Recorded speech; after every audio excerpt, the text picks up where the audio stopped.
Florence abrite un des plus vieux musées d'Europe, la Galerie des Offices. Pendant les travaux d'embellissement de la salle Botticelli, les touristes se bousculent dans une autre pièce pour apercevoir pendant 1 ou 2 secondes le printemps et la naissance de Vénus. C'est au détriment du triptyque Portinari, une magnifique adoration des bergers, peinte par l'artiste flamand Hugo van der Goes. Le triptyque Portinari est le résultat d'un contrat entre 2 hommes célèbres que tout oppose.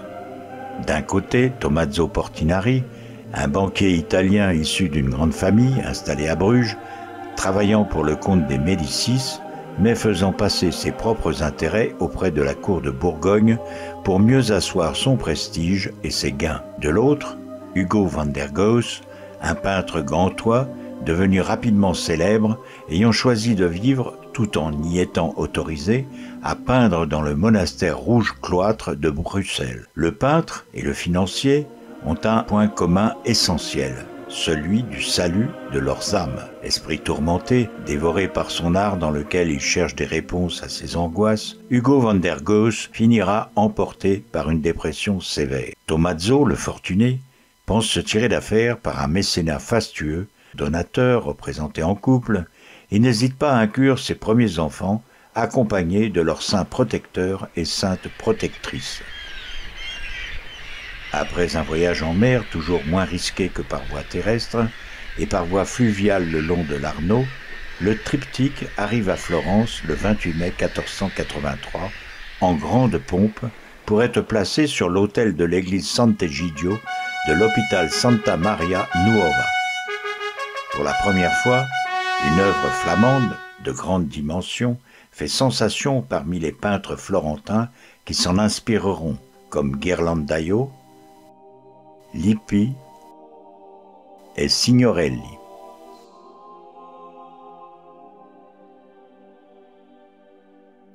Comme dans un instantané photographique, la colombe de l'Esprit Saint sur le point de se poser et Gabriel prêt à s'agenouiller.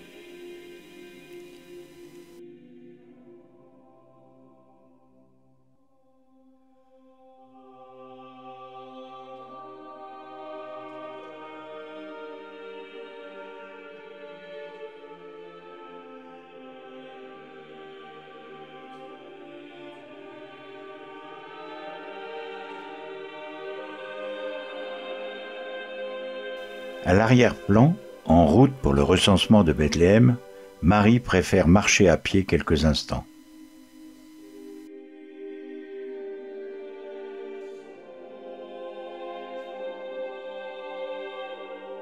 Protection renforcée pour Tommaso. Les doigts de Thomas effleurent ses cheveux et le pied du saint retient son manteau. Le portrait de Tommaso Portinari est peint sur papier avant d'être marouflé sur le panneau de bois.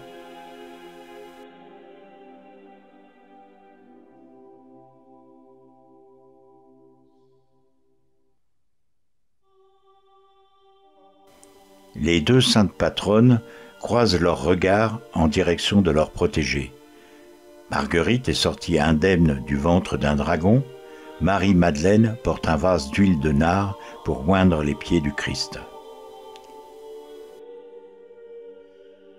Même parement de fourrure, même collier et énin similaires ornés des initiales T et M. Le front haut est un critère de beauté pour les femmes de la noblesse. Les saintes patronnes se doivent de le porter, tout comme la petite Margherita. Le front doit être épilé ou rasé pour faire ressortir son bombé. Les anges, aux allures androgynes, portent aussi le front haut. Précédé par un écuyer qui demande le chemin à un pauvre hère effrayé qui s'agenouille, arrivent les rois mages qui surgissent d'un vallon. Derrière eux apparaissent les premiers suivants dont on ne voit que les têtes au niveau des pattes des chevaux qui ne sont pas encore totalement visibles. Ce traitement iconographique curieux de prime abord résulte du choix de l'artiste de segmenter la caravane des mages qui sinue dans le paysage, masqué de temps en temps par un relief.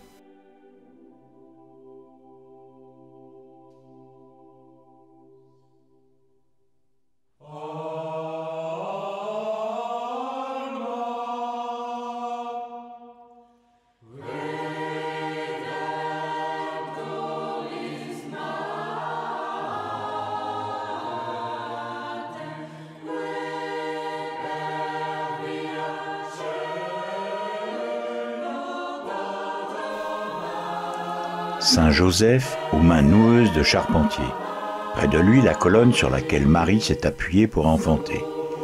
Il a quitté ses socs, car dorénavant le sol où est allongé Jésus est sanctifié, rappel du geste de Moïse quand il aperçoit le buisson ardent.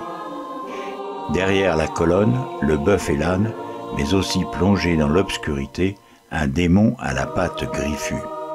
Marie porte aussi le front haut. Derrière elle, le palais de David, dont le tympan est décoré d'une harpe. Les initiales PNSC signifient Puer Nascetur Salvator Christus. Un enfant sauveur est né le Christ. En bas à droite, les lettres VM pour Virgo Maria.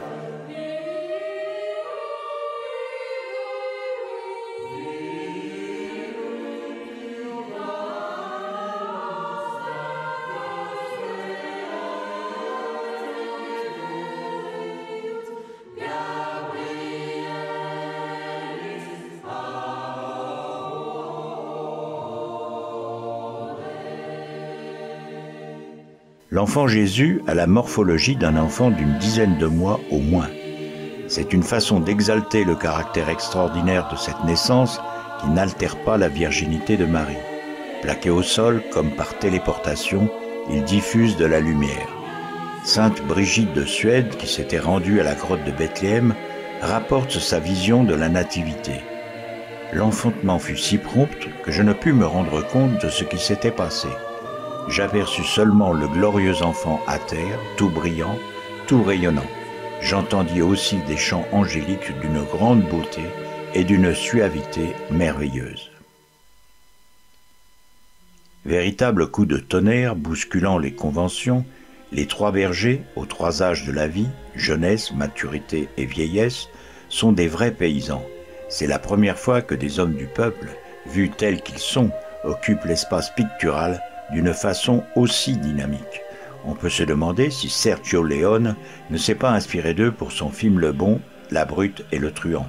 Nous avons ici l'ingénu contemplatif, le rustre haletant aux yeux écarquillés et le matois au sourire plein de tendresse. Derrière les bergers, d'autres paysans porteurs d'instruments de musique arrivent. « Venez, bergers, accourez tous, laissez vos pâturages. Un nouveau roi naît parmi vous. Portez-lui vos hommages, n'oubliez pas vos chalumeaux, ni vos douces musettes, et faites de vos airs nouveaux retentir ce retraite, dit une chanson d'époque. Enfin, à l'arrière-plan, on aperçoit un ange annonciateur. Un berger semble surpris, presque effrayé, tandis qu'un autre bougonne. « Ne puis-je dormir une fois, sans que le me réveille ? On doit laisser les gens dormir quand ils en ont envie. » Mais l'ange le convainc de l'importance de l'annonce et à son tour il s'écrie « Allons au berger, courons voir le Messie ». Les deux femmes qui s'éloignent sont, selon l'évangile du pseudo-Matthieu, les sages-femmes mandées par Joseph pour aider Marie à accoucher. Elles sont arrivées après la naissance de Jésus. Zélémie ou Zaël a cru au maintien de la virginité après l'enfantement, tandis que Salomé, qui a douté et a mis sa main pour vérifier la chose, tressaillit de douleur et sa main se dessécha. Elle guérit peu après grâce à l'intercession d'un ange. Ce thème est explicite dans l'Adoration des bergers de Robert Campin, peinte en 1420. Le chœur des anges. On en compte 16 en tout. Les 9 anges agenouillés au sol correspondent à la classification des anges selon la hiérarchie céleste. Ils portent aussi des vêtements selon la hiérarchie ecclésiastique, chape, dalmatique, aube de diacre et sous-diacre.